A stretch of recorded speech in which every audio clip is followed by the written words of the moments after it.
I adjust the linen napkin for the third time, folding it into a perfect triangle before sliding it into the crystal water glass.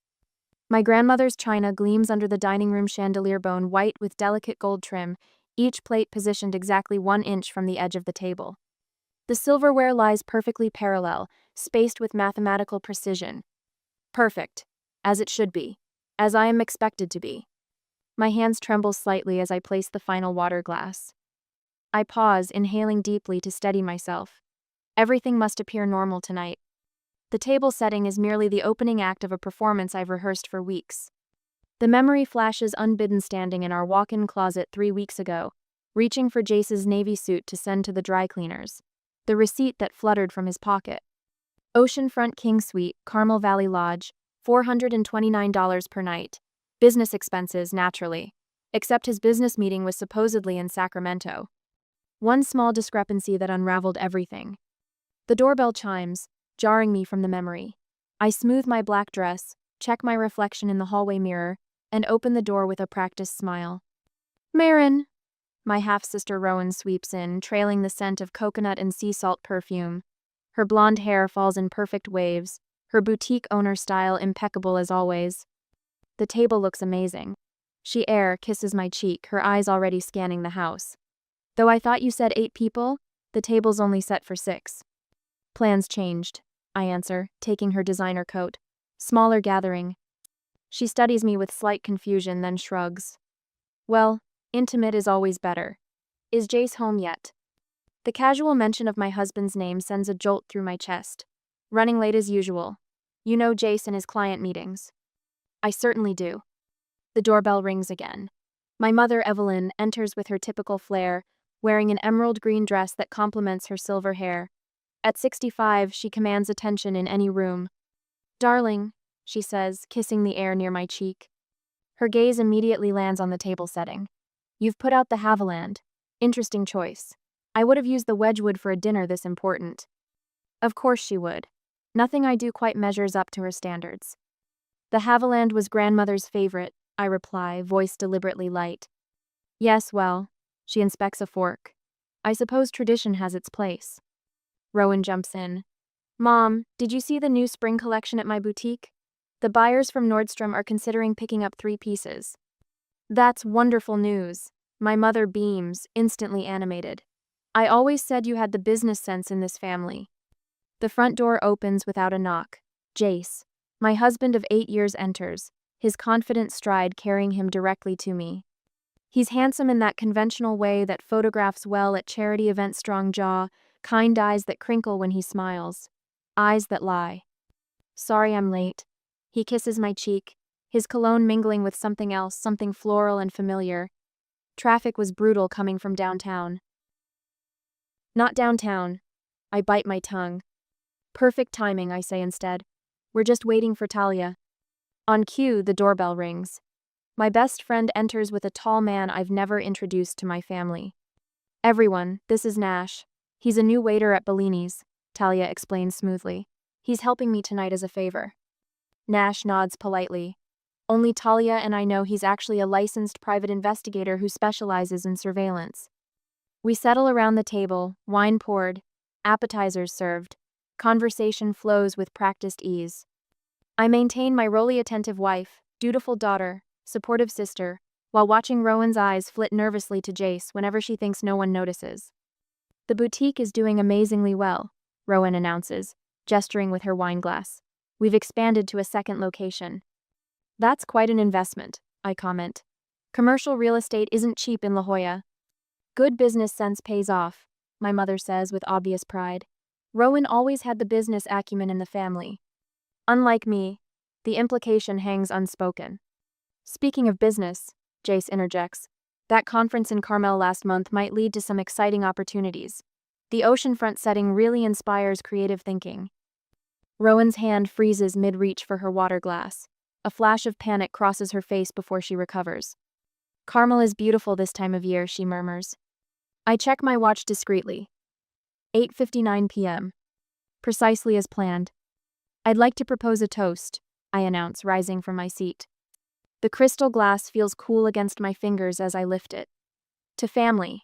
I pause, meeting each pair of eyes around the table. And to truth. At exactly 9 p.m., Nash steps forward from his position by the kitchen door. "Mr. Sullivan," he says clearly, "you've been served." The confusion on Jace's face would almost be comical if it weren't breaking what's left of my heart.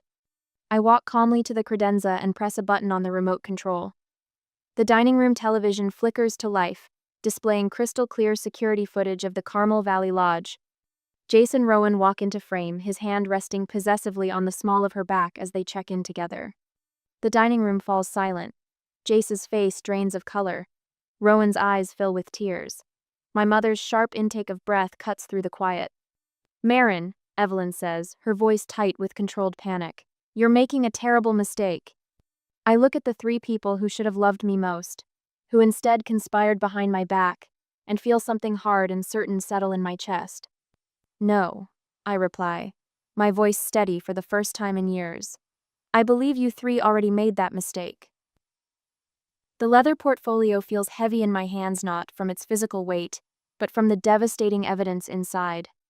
My fingers trace the embossed initials W.S. Walter Sullivan, the man I believed was my father. I'd received it as a law school graduation gift. "Before we move on to dessert," I say, my voice steadier than I feel, "I'd like to share some interesting financial documents." I spread them across the table with the precision of a dealer at a high-stakes poker game. Bank statements, transfer records, loan documents, a trail of betrayal printed in black and white. $72,000, I say, tapping a highlighted figure. "Transferred from our home equity line of credit to Coastal Boutique LLC over the past 3 years." Jace's face pales. He reaches for his water glass but knocks it over instead. Crystal shatters. Water pools on my grandmother's tablecloth. No one moves to clean it up. "Marin, I can explain," he stammers, voice cracking. "I was investing in family, in Rowan's future." Rowan's mascara leaves black tracks down her cheeks. "You don't understand how hard it is to start a business," she whispers. "The bank wouldn't approve my loan application." "So you convinced my husband to steal from our home instead?" The words taste bitter on my tongue. My mother's shock transforms before my eyes, from genuine surprise to calculated damage control. Her spine straightens. Her jaw sets. I recognize the look from childhood. It's the same expression she wore when explaining to neighbors why I wouldn't be attending the prestigious private school that had accepted me. "Too unconventional for Marin's sensitive nature," she'd said while enrolling Rowan there the following year. "Darling, business arrangements between family members are complicated," Evelyn says, reaching for my hand across the table. I pull back before she can touch me. "I'm sure Jace meant to discuss this with you." "For 3 years?" I turn to Nash. "Mr. Elliott, would you play recording number 2, please?" Nash nods and taps his phone. My mother's voice fills the dining room, crisp and clear. "We have to keep Marin compliant. She can't find out about the trust fund." Jace's response follows. "I'm handling it. She trusts me completely." My mother's laugh cold and dismissive. Well, she always did prefer comfortable illusions to uncomfortable truths. The recording ends. The silence that follows feels thick enough to cut with the unused dessert knives. Talia's hand rests on my shoulder, a quiet anchor in the storm. I didn't realize I was shaking until her touch steadied me. "That recording is illegal." My mother stands abruptly, lunging for my phone on the table. Nash intercepts her with a smooth, practiced movement. "California is a 2-party consent state for recordings," I say, the attorney in me taking over. But that particular conversation happened on the outdoor patio at La Valencia Hotel. Public space, no reasonable expectation of privacy, perfectly admissible. Jace stares at me as if seeing me for the first time. "How long have you been investigating us?" "Long enough to recognize the pattern." I meet each of their eyes in turn. "You're overthinking again, Marin. You always think everyone's out to get you. You've always been the dramatic one." I've heard these phrases so often I could recite them in my sleep. The comments seemed separate, harmless on their own. Together, they form the architecture of doubt they built around me. Nash clears his throat. "I'm Nash Elliott, licensed private investigator with Elliott Investigations. I've documented a pattern of financial misappropriation and personal betrayal spanning approximately 3 years. 3 years, I repeat. Exactly when Rowan's boutique opened." My sister flinches. The money, the affair, the lies, they didn't just happen. My voice remains level while something primal screams inside me. You didn't just betray my marriage. You betrayed my trust in all of you. From my portfolio, I withdraw a final document. The paper feels impossibly light for the weight of truth it carries. DNA test results, I explain, sliding them toward my mother. Walter Sullivan had type AB blood. Mine is type O. Biologically impossible for him to be my father. Evelyn's perfectly composed face crumples like tissue paper in rain. For once, the careful mask slips completely. Who? I ask. She shakes her head, tears spilling onto her emerald dress. 36 years, I say. You've been lying to me for 36 years. Rowan looks genuinely shocked. This, at least, was not part of their shared conspiracy. You didn't betray me today. I stand, gathering my evidence back into Walter's portfolio. You've been doing it my whole life. The dining room falls silent except for the sound of my mother's quiet weeping. For the first time in my life, the sound brings me no distress, no rush to comfort her. The burden of maintaining family peace lifts from my shoulders like a physical weight. I walk toward the door, Talia and Nash following behind me. The betrayers remain at the table, surrounded by the wreckage of china, crystal, and lies. Next day, morning light filters through the plantation shutters of my home office, casting ladder-like shadows across the polished mahogany desk. I sit surrounded by case files, manila folders, and legal pads, the familiar tools of my profession arranged in precise stacks. My phone rests on the corner of the desk, screen lit with notifications. 37 text messages, 16 voicemails, 4 email chains. I haven't opened a single one. The grandfather clock in the hallway chimes 9 times. I've been awake since 4, when sleep became impossible and the walls of our bedroom now felt like they were closing in. I escape to my office, to the comfort of legal precedent and clear boundaries. I click open my laptop, the familiar rhythm of my morning routine now foreign in this new reality. A fleeting moment of doubt washes over me. Did I go too far? Was the public humiliation necessary? The memory of Rowan's face when the hotel footage appeared answers my question. Not surprise guilt. She knew exactly what she was doing. The doorbell rings, pulling me from the thought. Through the window, I spot Talia's copper-colored SUV in the driveway. The scent of fresh coffee reaches me before she does, appearing in my doorway with 2 large cups and a determined expression. You look terrible, she says, placing 1 cup on my desk, which means you're holding up better than I expected. I accept the coffee, warming my hands around the cup. I haven't slept. Of course you haven't. Talia settles into the leather chair opposite my desk. No platitudes, no useless comfort. This is why she's been my friend for 15 years. You did what needed to be done. Did I? The question emerges before I can stop it. Marin, her voice sharpens. Don't you dare second-guess yourself, not after what they did. My phone buzzes again, screen illuminating with Rowan's name. I turn it face down. Nash called this morning, Talia continues, sipping her coffee. Jace cleared out his closet around midnight. He's staying at the Marriott downtown. And Rowan's boutique was dark when he drove by. No sign of her opening today. I nod, a small satisfaction blooming despite myself. The boutique my money helped build. Your husband's affair funded her dream, Talia says flatly, while you worked 70-hour weeks so they could play house in Carmel. The anger I've kept carefully contained begins to simmer again. I open my email, needing distraction, but find Evelyn's name at the top of my inbox. Subject line: Family Matters Private Discussion Required. I read it aloud to Talia. Marin, while I understand you're upset, there are more appropriate ways to address family concerns than the spectacle you created last night. We should discuss this privately, as a family, before irreparable damage is done. Your behavior suggests emotional instability that concerns me deeply. Talia snorts. Classic Evelyn. Make it about your mental state instead of their betrayal. My voicemail notification blinks. I press the speaker and Rowan's voice fills the room, thick with tears. Marin, please call me back. I know what we did was wrong, but it wasn't what you think. Jace and it just happened. We never meant to hurt you. Please, let me explain. I'm your sister. I delete the message before she can finish. Half-sister, I correct to the empty air. There's more, Talia warns, scrolling through her own phone. Jace is telling people you violated his privacy with illegal surveillance. He's threatening legal action. A bitter laugh escapes me. Let him try. Everything Nash did was completely legal. He knows that. He's just hoping to scare me. My office phone rings the line connected to my law firm. I answer cautiously. Marin? It's Barbara Maxwell. My neighbor from 3 doors down and the wife of my firm's founding partner. I saw Evelyn at Starbucks this morning. She mentioned you're going through a difficult time. Something about a nervous breakdown? John and I are concerned. My fingers tighten around the receiver. Barbara, I appreciate your concern, but I'm perfectly fine.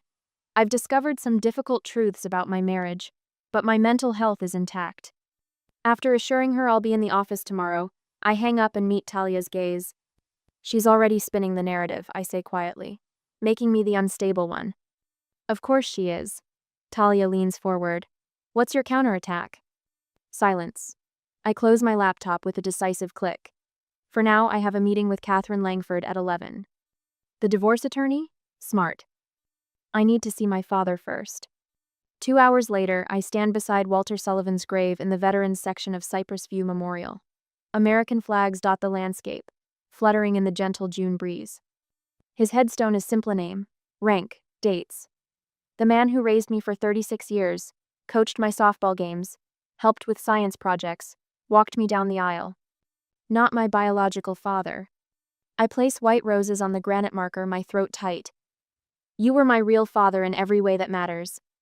The cemetery remains silent except for distant traffic and the soft rustle of leaves.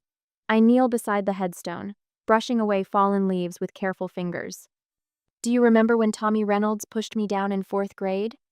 I speak softly, as if Walter might hear me. You sat me down that night and told me that standing up for myself wasn't the same as starting a fight. The memory washes over me, Walter's patient voice, his weathered hands folded in his lap as he explained the difference between aggression and self-defense. Truth isn't always pretty, Marin, he had said, but it's always worth finding. I stand, brushing grass from my knees. I found it, Dad. I just wish you were here to help me carry it. The weight in my chest shifts, not lighter but somehow more balanced, more manageable. I straighten my shoulders and walk back to my car with purposeful steps.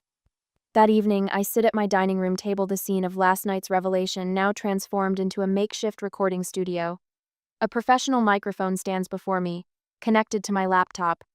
Talia watches from across the table as I adjust the settings on the recording software. Are you sure about this? She asks. I nod, placing headphones over my ears. People like my family count on silence. It's time to break it. I press record, and my attorney's voice emerges measured, factual, devoid of the trembling emotion that still occasionally threatens to overwhelm me. Welcome to the people who smiled while I sank. My name is Marin Sullivan. Last night I discovered that my husband of 8 years has been having an affair with my half-sister. But that's not the whole story. This podcast is about family betrayal, financial exploitation, and the path forward when the people you trusted most prove themselves unworthy of that trust. I speak for 20 minutes, laying out the facts without embellishment or accusation.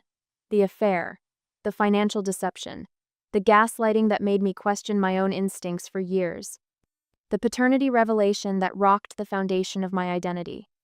When I finish recording and upload the first episode, I expect to feel exposed, vulnerable. Instead, a curious lightness settles over me. The truth no longer feels like a burden I'm carrying alone.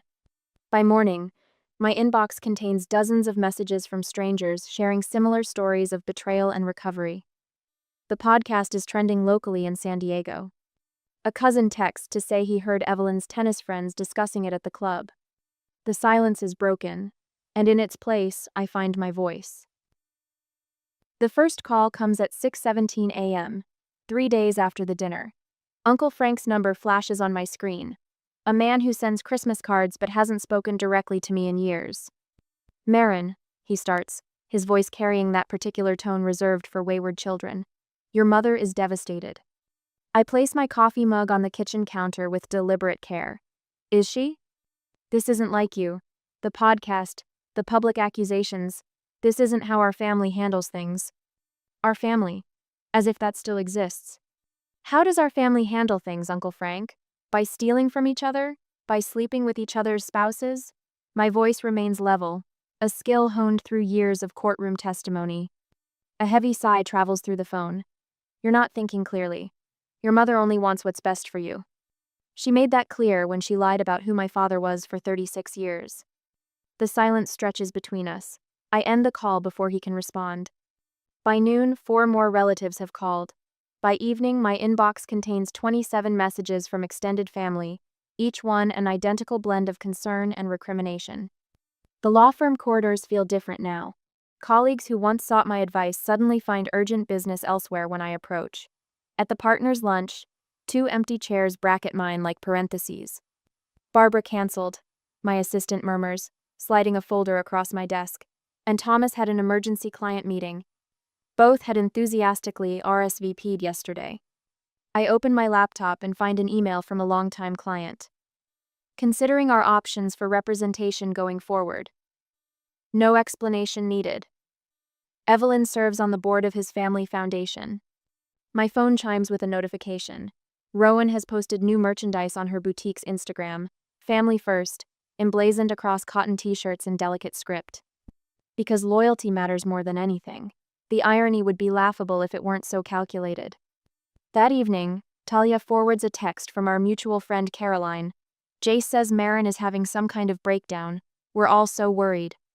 I stare at the phone, watching Jace's campaign unfold with textbook precision, character assassination disguised as concern, sympathy-seeking wrapped in worry. The playbook I'd watched my mother use for decades. Time for the countermove. I tell Nash over coffee the next morning. He raises an eyebrow. The podcast? Episode 2. We record today. The studio is small but professional, walls covered in sound-dampening panels. I adjust my microphone, notes arranged before me, as Dr. Leanne Howard settles into the chair opposite. The respected psychologist specializes in family trauma. Today we're discussing gaslighting and emotional manipulation within families. I begin, voice steady. When those closest to you use your trust against you. Dr. Howard leans forward. Gaslighting is particularly devastating when perpetrated by family members because we're biologically wired to trust our kin group. The conversation flows naturally, 2 professionals discussing manipulation tactics I recognize from my own life. You're overreacting. You've always been too sensitive.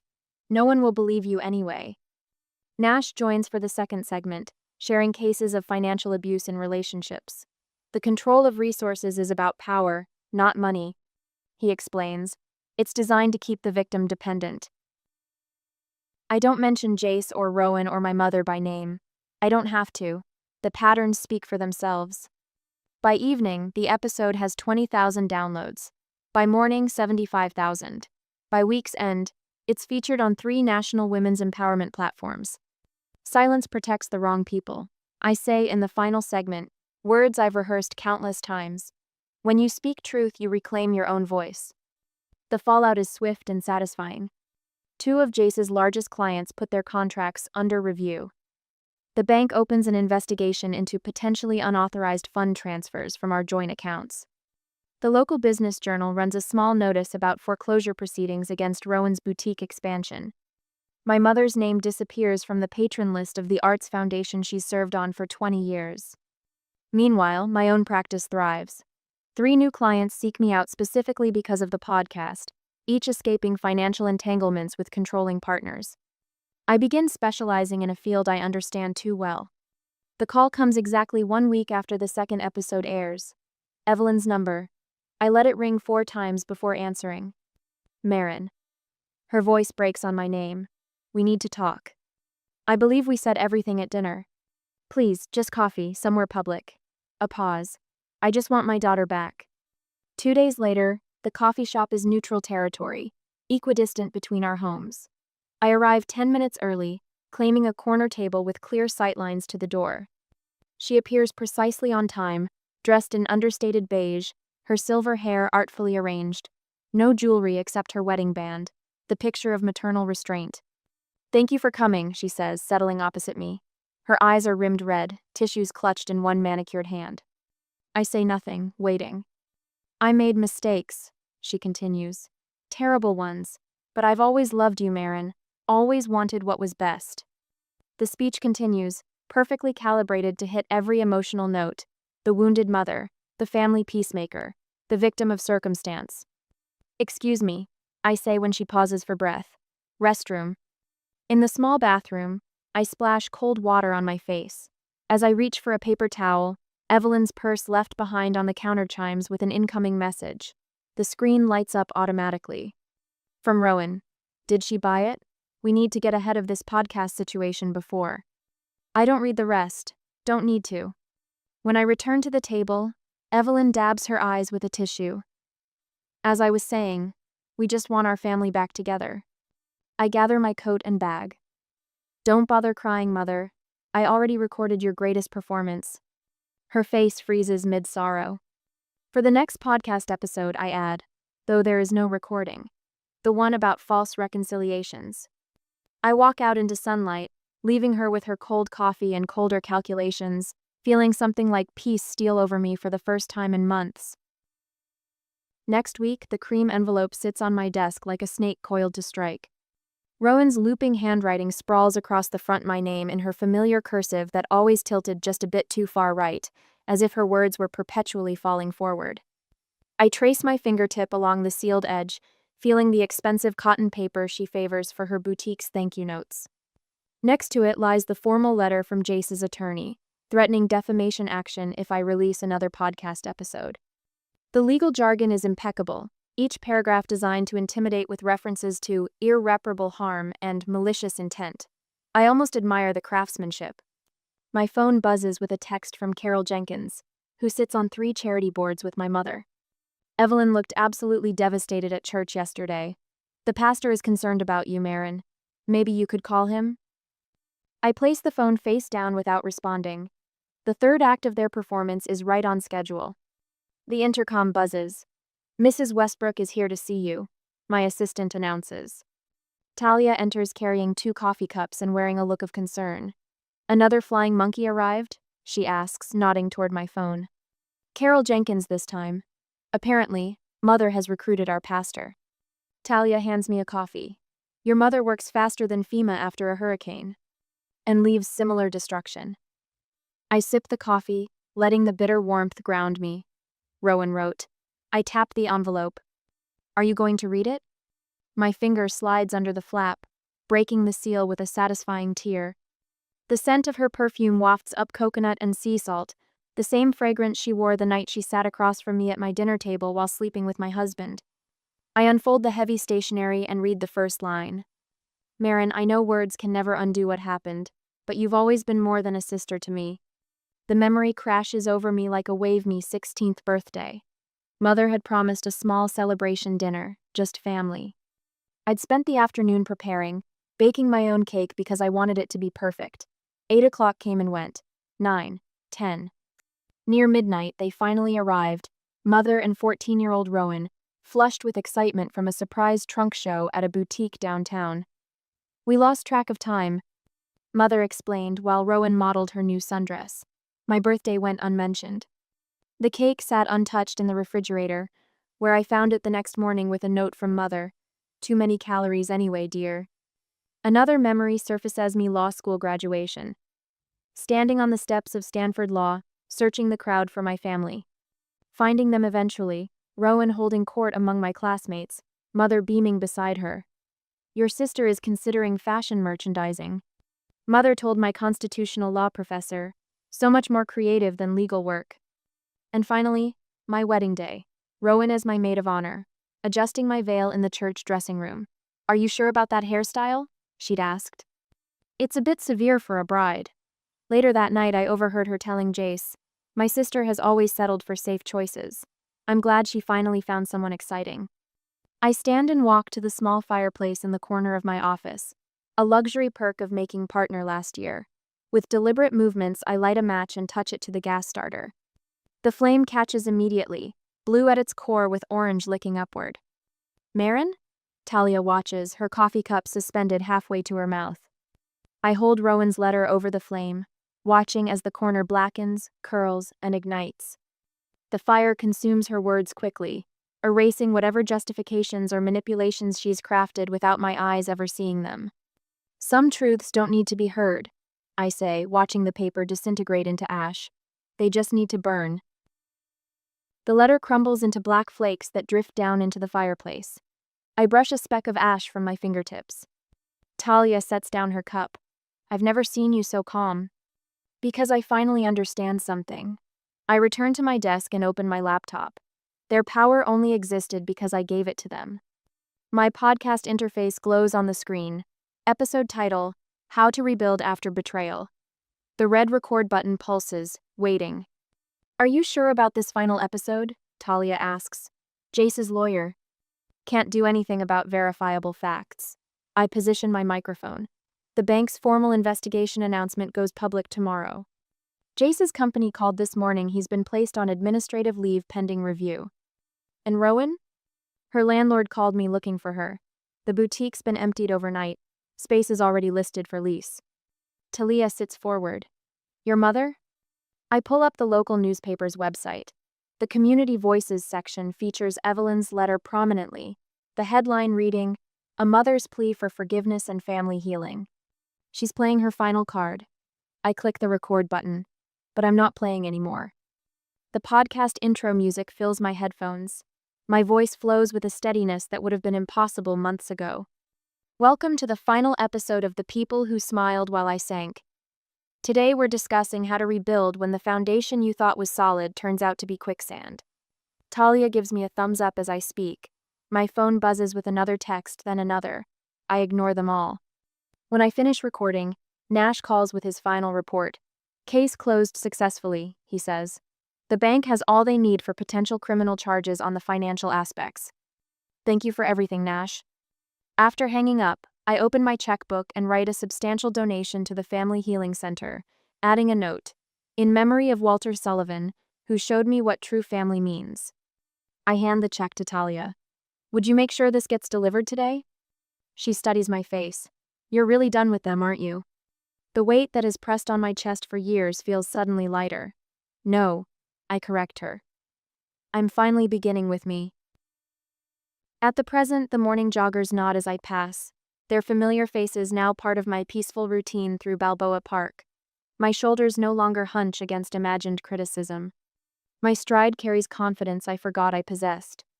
1 year later, and I still marvel at how differently my body moves through the world. A mother and daughter share a bench near the rose garden, heads bent together over what appears to be wedding photos.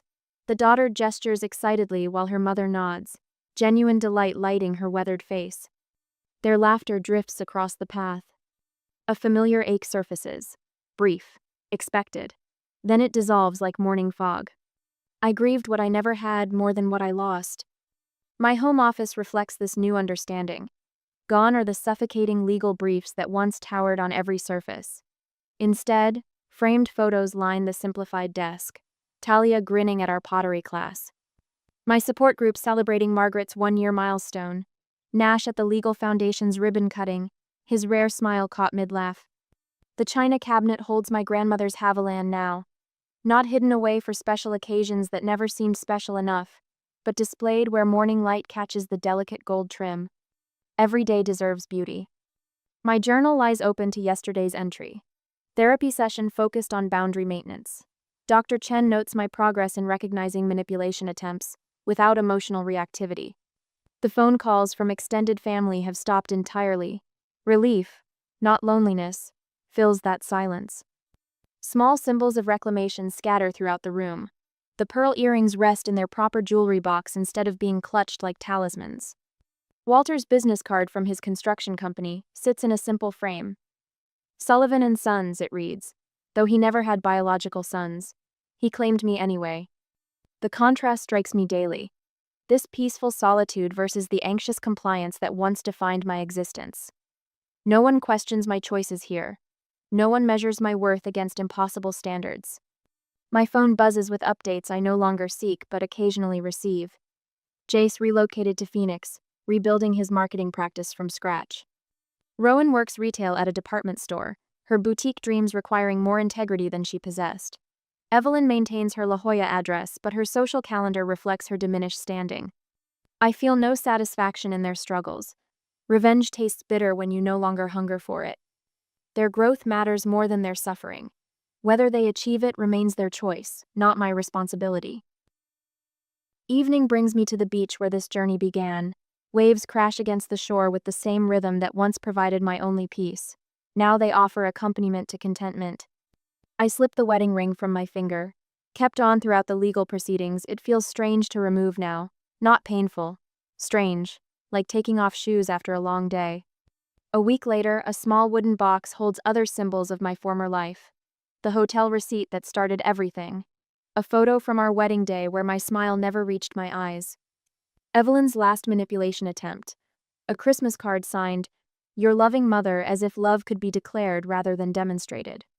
I dig a shallow hole in the sand, place the box carefully inside, and cover it as the tide approaches. Not bitter ceremony, but simple release.